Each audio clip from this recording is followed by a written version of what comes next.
guys, welcome to another YouTube tutorial. Today we're going to be building an interconnect. This one is number 12, so we've got quite a few now. We've got some new wiring from a company called Dalby Audio Design. Now, Dalby basically makes really high-end, incredible finished product, valve, preamps, etc. And he's come up with this kind of cool new wire, which is called the D.I.Y 320S. So effectively, it's 20 strands of wire that it's copper, but it's not silver-plated copper. It's basically drawn out with the copper, and the silver is wrapped around it.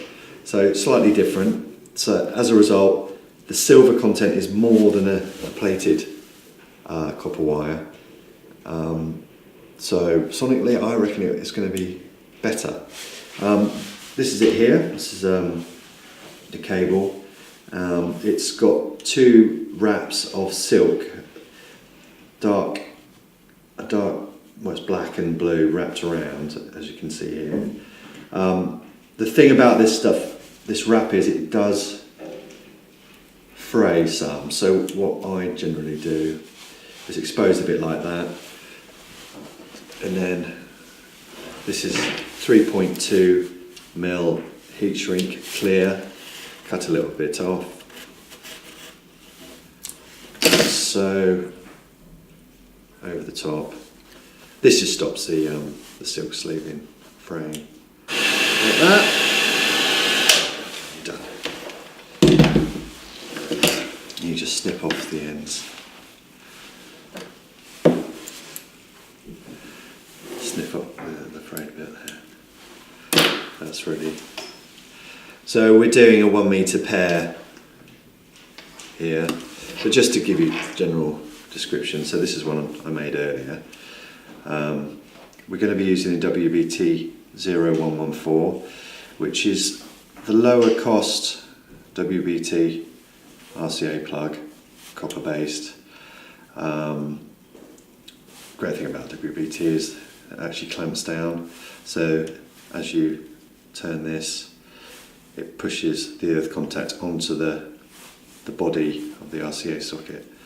Now this is double sheathed in cotton, so we've got the 5-7 going over first, and then we've got the 10-11 going over that. So we've prepared two lengths of Dalby wire. They have to be exactly the same length, which they are. The reason being, if you look inside the inside of the WBT 0114, the solder join from there to there is at the same point, so they have to be the same size effectively for it to work. Let's get my device. So I'm going to tin up cables.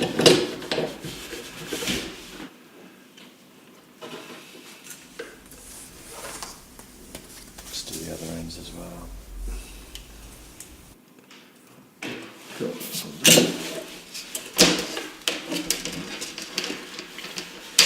Before I actually start soldering to the RCAs, I'm going to prepare the lead with its sheathing.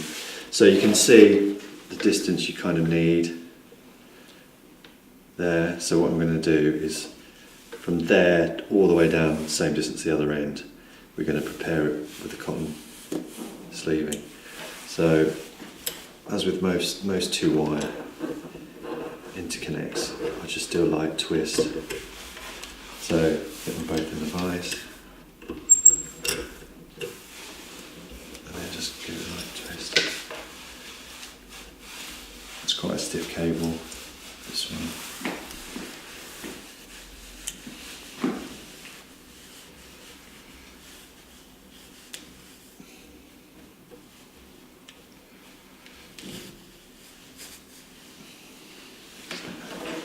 So it keeps its form.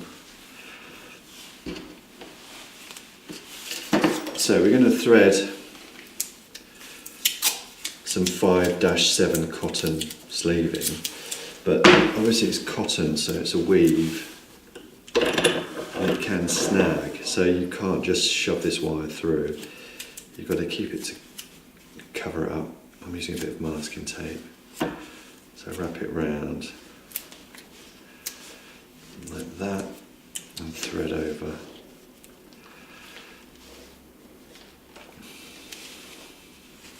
So do that, fold it over. You don't want any kind of sharpy edges coming through. And then with the thinner one, which is this one, just push it through.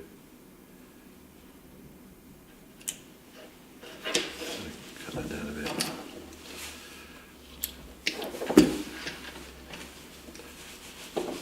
Push it down so it doesn't snag.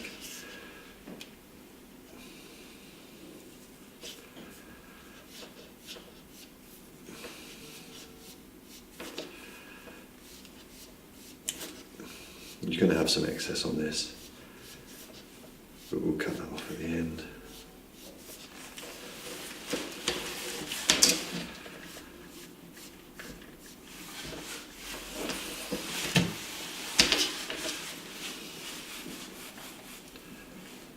So expose the end there.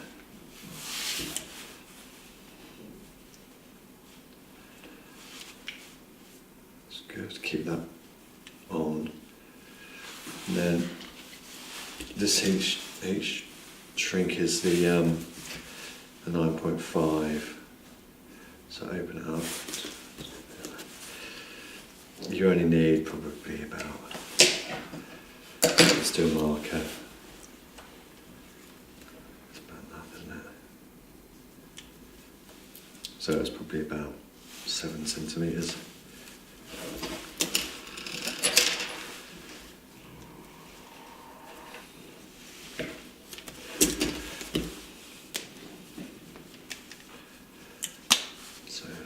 Thread it over without.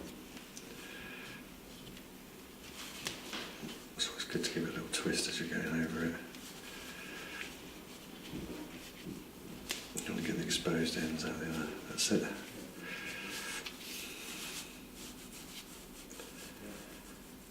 Right, guys, just realised I made a bit of an error.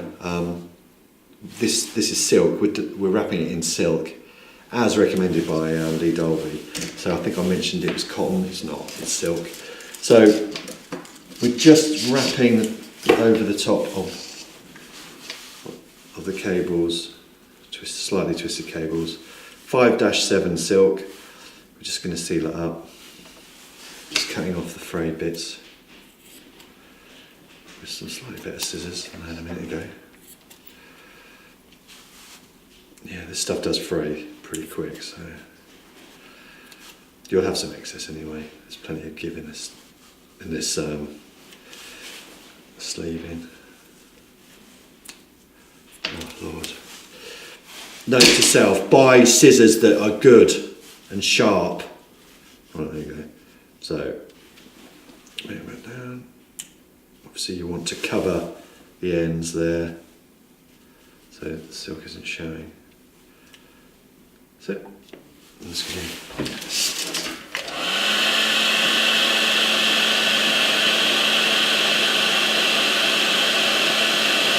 It's cool.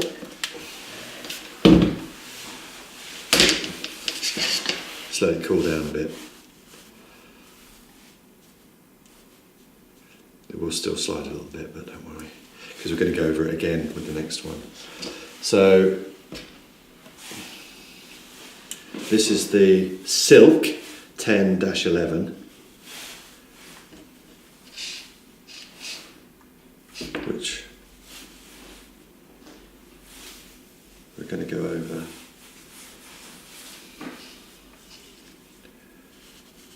Yeah, right.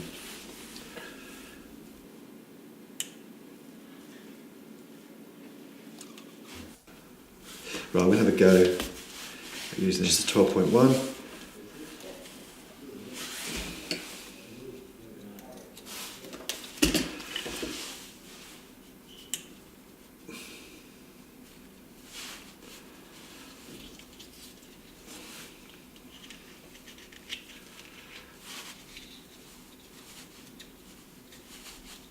This stuff frays so quick.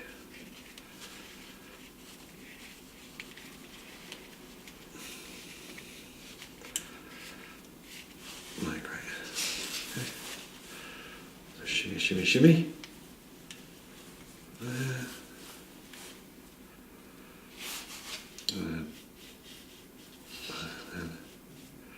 And then. Alright. Slowly get it through there.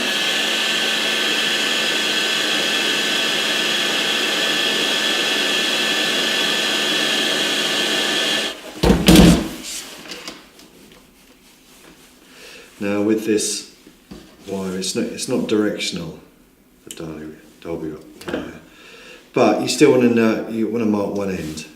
I mean, both ends have the similar connection, but once you start using the wire, you want to kind of keep it in that flow. So we're just going to tag it with a bit of blue heat shrink at one end. So this end could be the source end. So you'd always, if you move the cable around, you can always always know which is the source end.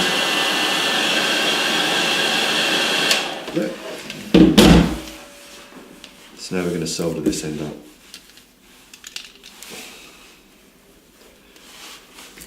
Take off this.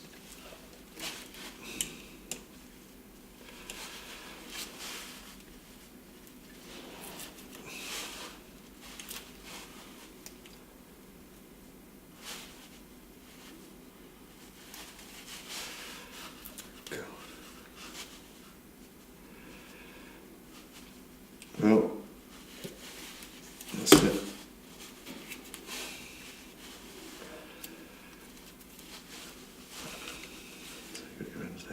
So that you can still move it a little bit.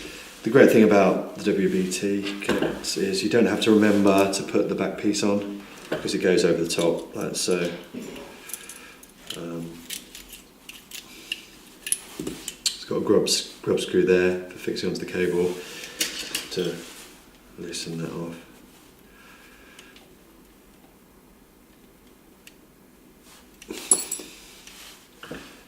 And then thread it through. Might need to use pliers for this. Probably one up. That's it.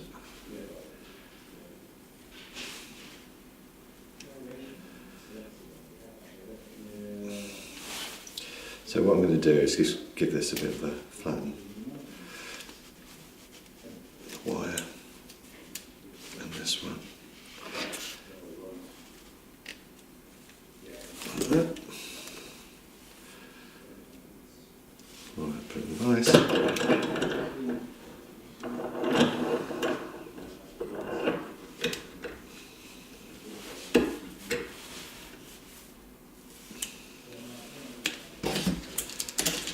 It's a bit of a tricky one to solder. This wire does need a lot of heat to take on the solder, so I'm going to put it back a bit. I'm just going to put some, I think it needs to come out a bit more. Pull these out a little touch.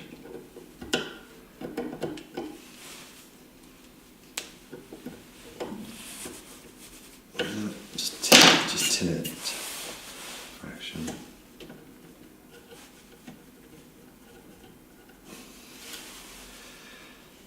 And then push it down.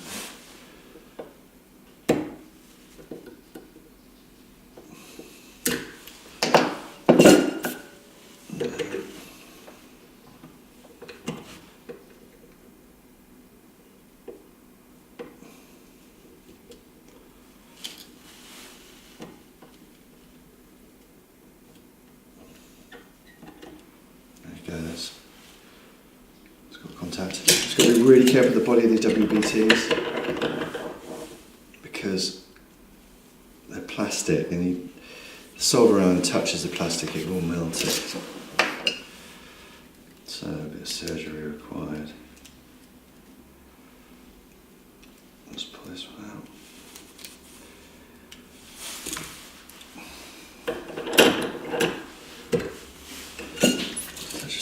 There.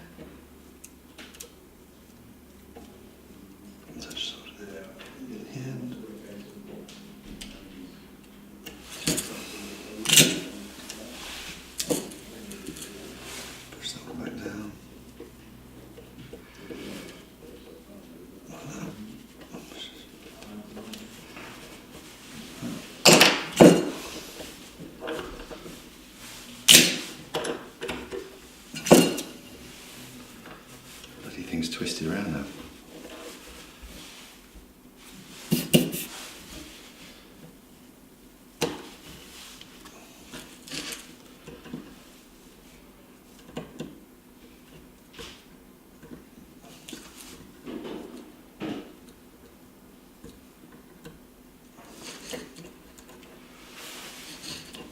Cool. Got to make sure that isn't touching the body of this because it's earthed. So make sure that's pushed in. The grip screw up.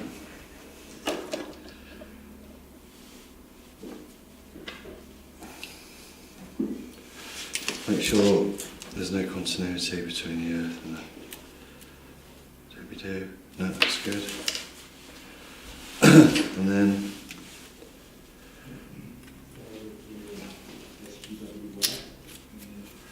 that's it. You've done one end, so you just need to sort the other end out. You just need to make sure that you're connecting your earth with the earth on the other plug and the signal on the other plug. This is the earth tag. Obviously, it's lined up with the earth tag there that goes on, touches the socket. Cool. And then you need to use your multimeter to figure out which one's which. So, I'm just going to go for the signal one. So that's the signal. And that's not that one. It's that one. Right, so I know that one's got more exposed wire. So that's the earth, that's the signal.